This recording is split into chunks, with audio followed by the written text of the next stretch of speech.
గోదావరి వరద ఉధృతి క్రమంగా పెరుగుతోంది. భద్రాచలం వద్ద గోదావరి నీటి మట్టం 48 అడుగులు దాటి రెండో ప్రమాద హెచ్చరిక జారీ చేశారు.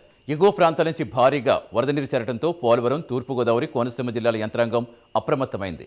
వరద పరిస్థితి ఎదుర్కొనేందుకు అధికారులు తక్షణ చర్యలు చేపట్టాలని కలెక్టర్లు ఆదేశించారు. పోలవరం ఎగువ ప్రాంతాలైన చర్ల, దుమ్మగూడెం, భద్రాచలం, పినపాక, మనుగూరు, అశ్వాపురం, బూర్గంపాడు ప్రాంతాల్లో గోదావరి ఉధృతి కొనసాగుతోంది. రెండో ప్రమాద హెచ్చరిక నేపథ్యంలో కోనవరం, చింతూరు, ఎటపాక, విఆర్పురం మండలాల్లో లోతట్టు ప్రాంత ప్రజలను అవసరమైతే పునరావాస కేంద్రాలు తరలించేందుకు అధికారులు సిద్ధమవుతున్నారు. గోదావరి వరద తాజా పరిస్థితి ధవళేశ్వరం బ్యారేజ్ నుంచి మా కరెస్పాండెంట్ శ్రీరామూర్తి అందిస్తారు. గోదావరి పరివాహక ప్రాంతంలో కురుస్తున్న భారీ వర్షాలకి వరద గోదావరి పొంగి ప్రవహిస్తున్న పరిస్థితి ఉంది. గోదావరిలో ఉధృతి పెరగడంతో ఇక్కడ ధవళేశ్వరం బ్యారేజ్ దగ్గర ప్రస్తుతం 6 లక్షల క్యూసెక్లకు పైబడి వరద ప్రవాహం సముద్రంలోకి విడుదలవుతుంది. ధవళేశ్వరం బ్యారేజ్లోని 175 గేట్లను పూర్తిగా ఎత్తు ఉంచి ఇక్కడ సముద్రంలోకి నీరుని విడుదల చేయడంతో దిగువన గల ఏదైతే వశిష్ట, వైనతేయ, గౌతమి నదులు కూడా పొంగి ప్రవహిస్తున్న పరిస్థితి ఉంది. అయితే ఈ రాత్రి తెల్లవారుజాము నాటికి ధవళేశ్వరం బ్యారేజ్ దగ్గర మొదటి ప్రమాద హెచ్చరిక అంటే 10 లక్షల క్యూసెక్కుల నీరు దిగుకి విడుదలయ్యే పరిస్థితి ఉంది. అలాగే 11.75 అడుగుల నీటి మట్టానికి చేరుకునే ఉంది. ఇలాగా చేరుకుంటున్నట్లయితే మొదటి ప్రమాద హెచ్చరిక జారీ చేసే పరిస్థితి ఉంది. ఇందుకు అనుగుణంగా ఇక్కడ ఇరిగేషన్ అధికారులు అప్రమత్తమై ఎప్పటికప్పుడు గేట్లు ఇక్కడ పూర్తి స్థాయిలో ఎత్తి వచ్చిన వరదని వచ్చినట్టుగా దిగుకి సముద్రంలోకి విడుదల చేస్తున్నారు. మరోవైపు ఎగువ ప్రాంతంలో భారీగా కురిసిన వర్షాలకి అంటే మహారాష్ట్ర, మధ్యప్రదేశ్ అంటే ఛత్తీస్గఢ్ ఈ ప్రాంతాల్లో కురిసిన వర్షాలకి ఉపనదులు కూడా పొంగి ప్రవహిస్తున్నాయి. గోదావరి పరివాహక ప్రాంతం అంతా కూడా భారీగా వర్షాలతోటి భారీగా వరద వచ్చి చేరుతుంది.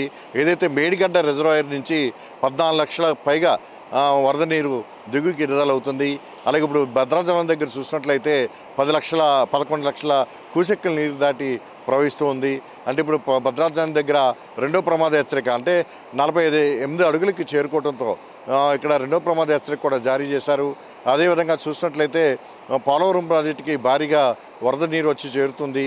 అయితే బ్యాక్ వాటర్ ఎక్కువ నిల్వ ఉండడంతో నిల్వ జరుగుతూ ఉండటంతో దిగుకి ప్రస్తుతం అయితే 6.5 లక్షలు క్యూసెక్కుల నీరు విడుదలవుతుంది. ఈ రాత్రికి పూర్తి స్థాయిలో గేట్లు ఎత్తి భారీగా వరద నీరు దిగువకు విడుదల చేసే పరిస్థితి ఇక్కడ పోలవరం ప్రాజెక్టు దగ్గర కూడా కనిపిస్తుంది.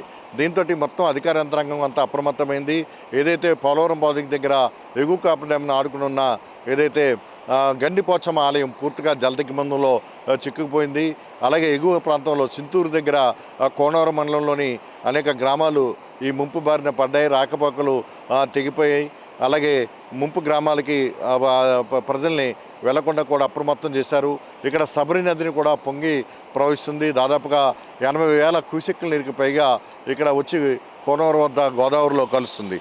ఈ నేపథ్యంలో అయితే ఇక్కడ చూసినట్లయితే వరద గోదావరి ప్రవాహం ఉధృతి ఈ రాత్రికి బాగా పెరిగి ఇప్పుడు వరద క్యూసెక్కుల ప్రవాహం దాదాపుగా చూసినట్లయితే ఈ తెల్లవారుజాముకి రాజమండ్రి ధవళేశ్వరం బ్యారేజ్ వద్ద దాదాపుగా 10 లక్షలకి పైగా చేరుకొని ఇక్కడ మొదటి ప్రమాద హెచ్చరికకి చేరే పరిస్థితి ఉంది.